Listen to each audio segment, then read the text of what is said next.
Hi there, welcome to the channel. My name is Mike. In this video, we take an in-depth look at 7 reasons visually impaired should upgrade to the Apple Watch Ultra. Sound interesting? Check this out.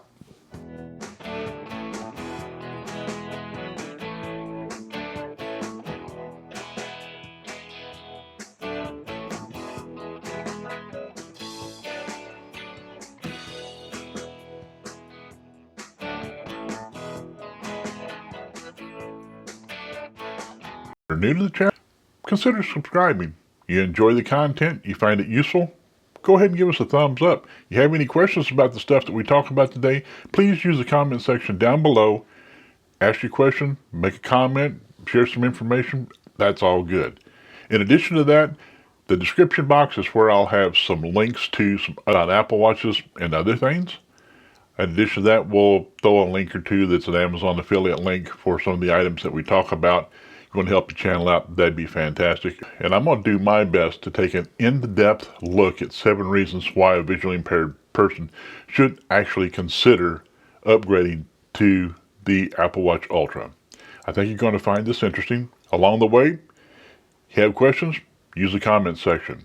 You want to support the channel, please check out the links in the description box. So let's get into it. I have been living with the Ultra for about a week. So I've been playing around with this setting, that setting, and comparing it to how it worked with or against or opposed to my old trusty Series 5. One of the things that I noticed, it's bigger 35 seconds. And it's brighter, and the speakers on the Ultra seem to be a little bit clearer and a little bit louder. 9:32 a.m. Enter passcode. 9:32 a.m. and 52 seconds. So there's a bit of a different tone there, and the screen is definitely larger on the Ultra versus the 5. And one of the things that I find useful for me, let me go ahead and move this out of the way, is I have notifications turned on both. I have voiceover on 90% of the time on both. I turn it off only on occasion when it's yammering too much. But other than that, voiceover stays on all the time. So I'm taxing them both at the same rate. And I have resisted activating the cellular service on the Ultra just for the first week or so because I wanted to run a apples to apples comparison about the brightness of the screen, the size of the screen, the battery life, and so forth. And we'll talk about battery life a little bit later. But right now, we're going to talk about the larger screen, the brighter screen, and the watch faces. So, having seen the watch, now to set up the watch faces, we go into our phone. We go ahead and open up the Apple Watch settings. Watch. Dynamic island. Empty. And this is what the interface looks like. Here is the one. Wayfinder. Hour. Latitude, longitude. Storm blue. 8 complications. Today's date. Weather. Conditions. Battery. Today's date. Parked car waypoint. Rain. Elevation. Watch. Friday 72 degrees 64. 12. 26 Friday 23. 60 degrees 100. So this is all the things that I have set up and all the complications I have set up when I select this wayfinding watch face. The watch face that you're seeing here, however, is Metropolitan. IV. Navy. 4 complications. Messages. Today's date. Battery. Smart. Metropolitan. IV. Navy. 4 complications. Messages. Today's date. Battery. Smart. Watch. Friday. 22, 23, 1, 1077, 58, 100. Actions available. So we'll go ahead and select it. Color. Navy. Heading. And then we can change the color here. Selected. Navy. Blue. Light blue. Green. Light green. Light yellow. Light yellow. Light green. Green. And then once you select the color, you can use the little slider here to, increase or decrease the brightness or the hue, I guess you could say. A lighter blue or a darker blue. 2. Selected. Cap I. Style. Heading. Then you can select a different style, and each one of these faces has their own style that you can choose from. Selected. Cap I. 2. 3. IV. Dial. Heading. IV. So you can just select it, double tap it, and open it up. Rows 3 to 9 of 14. From here, Complications. Heading. we have complications. Top left. Messages. Button.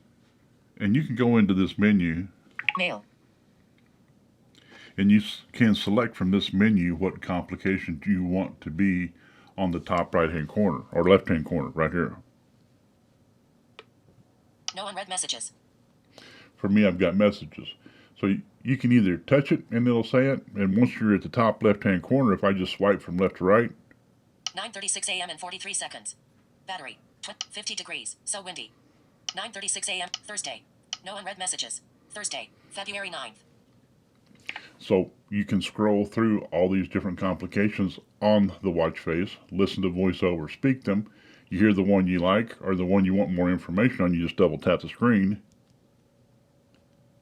50 degrees. So windy. Newburgh. Heading. And they'll open up the weather app. Watch. So once you've selected these for each one of those locations, and then whatever changes you made, you just select that, Set as current watch face. and then everything that we just talked about will be on the watch. Moving right along to reason number 2, I believe a visually impaired person really should consider upgrading to the Apple Watch Ultra. Especially if you have one of the that are no longer supported by updates. And even my Series 5. She's a little bit long on the tooth, and she suffers from not being as capable as the new Apple Watch Ultra is. Now, 5.3 Bluetooth has its advantages if you have devices that are 5.3 compatible. Makes sense, right? AirPods Pro do. They work very well. They connect very well. And one of the things that I have noticed with the 14 Pro Max that I carry, the AirPods Pro, and these are the AirPods Pro, not the AirPods Pro 2. They're a couple years old.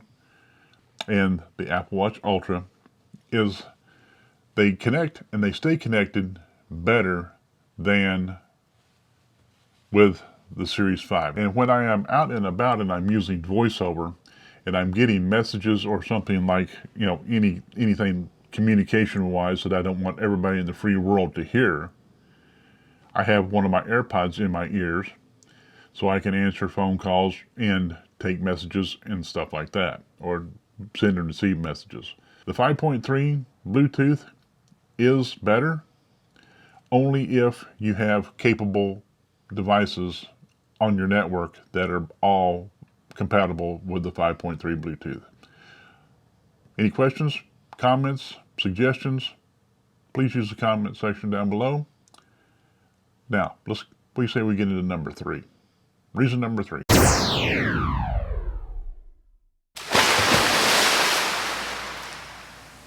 Okay, let's take a quick look at the differences in the watch face or the display on the Series 5 versus the new Ultra. The Series 5 that I have here is the 44mm screen. The Ultra 10:48 a.m. and 17 seconds. is a 49mm screen. Other than it being larger and brighter, and with that Retina display clearer than the Series 5, one of the things that I really appreciate is the way that Apple has formed the case on the Ultra with the raised titanium ridges. 10:48 a.m. and 10:40. So it makes it a lot easier to find the corners on this watch so that I can Cloudy. find my different complications just by finding the corner. Battery 100%. easy peasy. Compare that to the Series 5. The Series 5 is really smooth. It's rounded. There's no really sharp edges. There's not a lot of tactile feedback because it's not flat. It's got a bit of a curve to it. See how this is nice and flat? And this has got a rolled edge, which makes it smoother, makes it less likely to get caught on things. But for a visually impaired person, it kind of doesn't lend itself very well to being very tactile. I spend a lot of time on the Series 5 hunting for different complications in the different corners. On the Ultra, this is the sapphire crystal, or the sapphire watch face, and it is true sapphire. That makes it resist scratches, bumps, and all these kinds of things. It's nice and clear with this Retina display. Tactily, this edge here, it may offend somebody because it's, like a sharp edge, and you may think it's going to get caught on something or whatnot.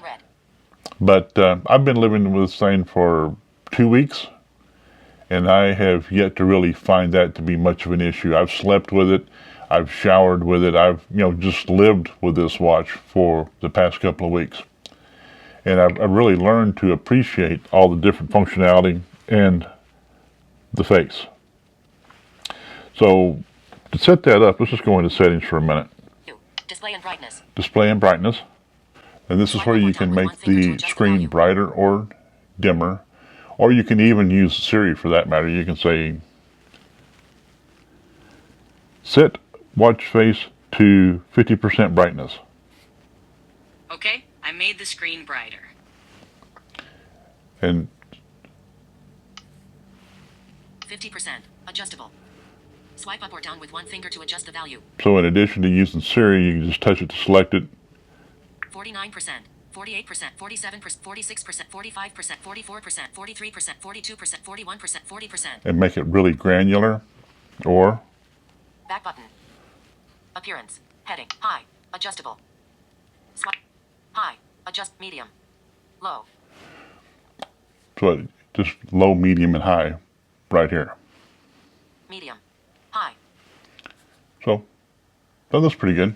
Nice and bright. Text size. Text size. 100%. And I had the text size, as you hear, at 100%. Again, you touch it. Text size. Text size. 89%, 78, 67, 56, 44, 33%, 22%. And for those that like to use their magnifiers or whatever to read stuff on the screen when voiceover is not a good thing, you might want to have it a little bit larger, a little bit smaller, so that it's easier to magnify and read. Text size. That's text size. Text size. 20, 20, 30, 40, 50, 60, 7, 80, 100, 100, 100%. 100%. Then with the magnifier, makes it pretty easy to read. You could turn bold text on if you like. For me, I find it works just as well for me to have bold text turned off. Now you can select this so that it will stay awake for 70 seconds or 15 seconds. And I did the 70 seconds for a while, and I had a lot of the other notifications turned on, and that does impact the battery life if that's something that you're curious about or interested in as far as keeping or getting the most out of the battery. And we'll talk about that a little bit later. But these kinds of settings do impact how much of the battery it does use. I like it. I think it's a vast improvement, and it helps me out a lot being a visually impaired person. One, finding all the complications on here tactily it's better. As far as being cleaner and crisper image, it's better. And as far as being brighter, it's better. And for me, I find it a little bit easier to get some really precise adjustments on the Ultra as compared to the Series 5. Now, you'd think that the Ultra would be better because it's a lot newer, and they're both running the latest Watch OS too. I think right now it's like 9.3 at the time of this recording. So we say we get into number 4.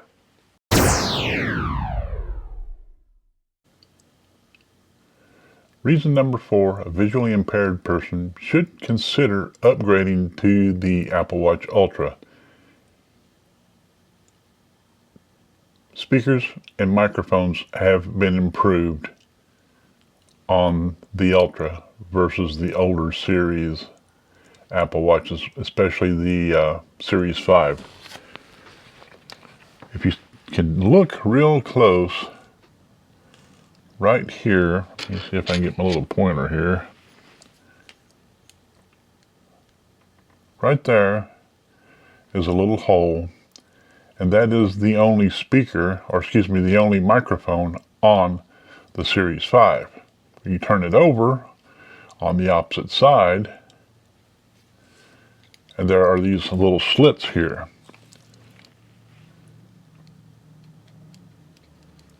Those are the speakers. Now compare those to the Ultra, and we've got 1, 2, 3 on the Ultra, which helps pick up, your voice when you're speaking to it, especially, when you're trying to communicate to Siri, or as a visually impaired person, we're often using dictation. It helps to improve the accuracy of dictation. And then on the reverse side, where the speakers are, you can see there's this whole larger grid area here. It'll focus. That is the speaker. Now, Apple says that the speakers are 40% larger. I can tell they're larger, they're louder, 40% louder. I can tell that the voiceover, or the voice and the sound on the Ultra, is more easily understood. I'm not sure if it has a lot to do with the tone and the loudness, but they are improved. And you can see with it off my wrist how nice and flat that screen is, and how these raised edges around the perimeter of the screen help to protect, especially if it's laying flat on the tabletop or something like that. The screen doesn't make contact with the table. So 3 speakers are better than 1, and the larger speaker is clearer and is louder on the Ultra compared to the Series 5. And just, we were talking about how the bezel, or how the screen on the Apple Series 5s and others they've got this rounded edges. Makes it hard for tactile clues, or finding out where the edge of the screen is, because it's just kind of all melds into one another. 1:18 p.m. Button. Enter passcode. So, speakers, improved. Microphones, improved on the Ultra, benefiting a visually impaired person.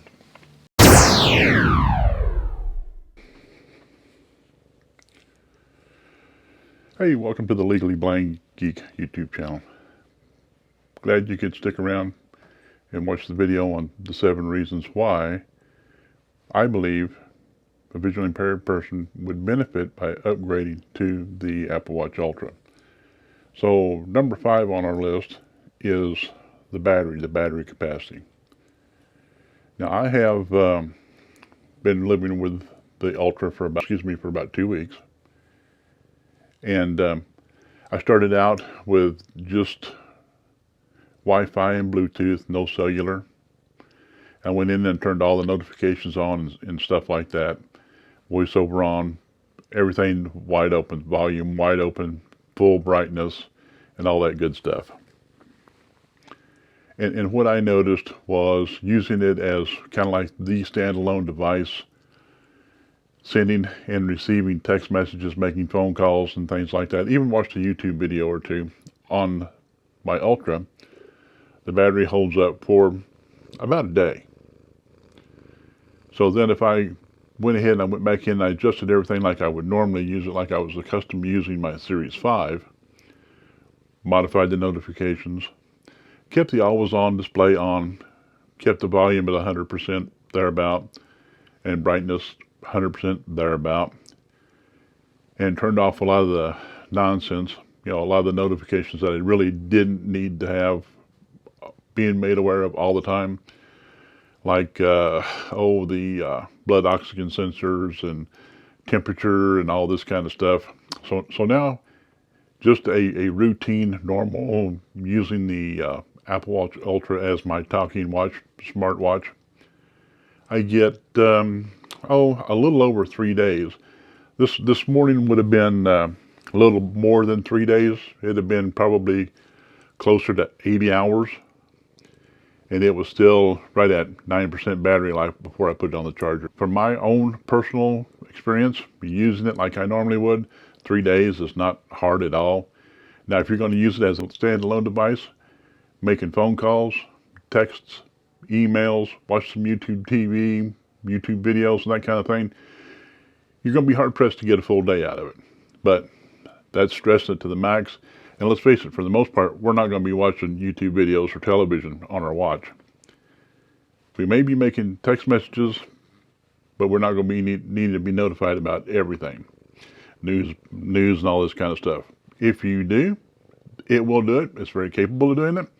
It's just going to eat up your battery. Right, Bella? Bella decided that she needed some me time while we were filming this section of the video, so I hope you'll overlook her need for a little companionship. So what do you say we get into reason number 6, a visually impaired person should consider upgrading to the Apple Watch Ultra. Reason number 6, a visually impaired person really should consider upgrading to the Apple Watch Ultra, has to do with the improved multi-band GPS functionality that is getting more refined and more capabilities with each operating system and each hardware update Apple comes out with on their watches. Yes, the Series 8 also has the multi-band GPS. However, there are a few features that Apple has included with the Ultra that set it apart. So let's get into that for just a bit to explain the differences and the importance and how they benefit a visually impaired person.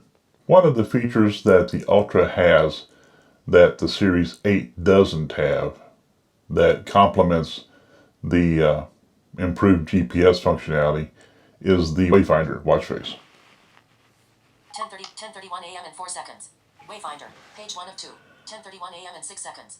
With voiceover turned on the Apple Watch, we can listen and we can find what we're looking for. So one of the features, or two of the features that are really handy, are the backtrack and the waypoints. So in the lower right hand corner I have battery set up. Now if I just swipe with my finger from right to left across the flat screen. Clear. Elevation. Rain. Into parked car waypoint. Okay, there's a heading, I don't know if you heard it or not, it said parked car waypoint. I use this pretty often. It comes in handy for me when I'm out and about. The wife parks the car in one of those unfamiliar locations. 10:32 a.m. and 10:32 a.m. and 39 degrees. Saturday. 39 degree. 10:32 a.m. latitude. Saturday. Parked car waypoint. Compass information button. So as it says, parked car waypoint, I tapped it to open it up. It gives me two options. Backtrack off button. Add waypoint button. Backtrack and waypoint. Lower right, lower left hand portion of the screen. I can turn backtrack on. Cancel button. Apple Watch can record your route in case you get lost. And as this description says, the Apple Watch can track my movements from point A to wherever I end up, and then engage the backtrack feature, and it will take me step by step back to where I initiated that waypoint. Make sense? If not, post a comment or post your question in the comment section down below, and I'll try to get into this more detail if enough people ask. It's a lot simpler than it may seem. Listen to the voice prompts, and when you select it, double tap it, and it will walk you through all the steps that you need to. Sound good? So that's reason number 6 to consider purchasing or upgrading to the Apple Watch Ultra. The multi-band GPS really is better. So with that being said, if you have any other questions about that, please ask them in the comments section. I'll do my best to answer them for you and clear them up. If you need me to do another video specifically on this, I will, but this video is getting a little bit long, so we'll leave it right there. And we say we get into the 7th reason why I believe a visually impaired person should really consider upgrading to the Apple Watch Ultra. Sound good? Let's get into it. Here we go. Hey, here we go. 7th reason why you visually impaired person should actually consider upgrading to the Apple Watch Ultra. Cellular connectivity. I know it's an additional charge, whether it's Verizon, AT&T, or some of the other popular carriers, but it really does have some merits that we need to consider. One is it makes the Apple Watch Ultra, or any of the Apple Watches with a cellular capability, a standalone device. Now, how is that important to a visually impaired person? My wife enjoys the ability of being able to look on her phone or her iPad and see where I'm at when I'm out and about and I'm on my own. This is particularly useful or helpful to her peace of mind when I volunteer for a local softball park. I'm the maintenance director. So I spend a lot of time out there raking dirt, getting things ready for the girls, the kids, to participate in their softball activities, whether it's practices, games, and so forth. And I get out there and I do things that some folks don't believe a visually impaired person are capable of doing. Cut the grass, weed eat, these kinds of things that people normally shy away from, I should say, if they have a visual impairment. So that's one thing. Another, for me, on a personal note, it's a lot easier for me to wear a device on my wrist than it is to carry my iPhone in a pocket. I use the 14 Pro Max because the larger screen helps me when I turn voiceover off to identify what's on the screen, read what's on the screen via my little hand magnifier or whatever I might have that's handy when those occasions arise that I don't want to have my AirPods in my ears because, battery life being what battery life is on these kinds of devices. And the likelihood of dropping these out of a pocket or losing them when I am out and about, on and off of tractors, on and off of lawnmowers, bending over, picking up stuff, and these kinds of things. And likewise with my phone. When my phone is in a pocket, if I lean against something, the chances of me scratching or cracking the screen are a lot more likely to happen. So for that, the cellular connectivity on the watch that I can wear on my wrist and not have to worry about losing these things or damaging these things is a positive for me. But what do you think? I'd love to hear from you in the comment section down below what you think about a wearable, cellular capable smartwatch might be. Thanks for watching the video. I really appreciate you taking the time to leave a comment. If you like what you see, give us a thumbs up. Consider subscribing and check out one of these videos that are popping up on the end screen. I believe you'll find those useful. Thank you very much. Remember, it is always worth the effort and the expense to overcome low vision challenges. Thank you. Make it a great day. I'll catch you in the next video. Bye.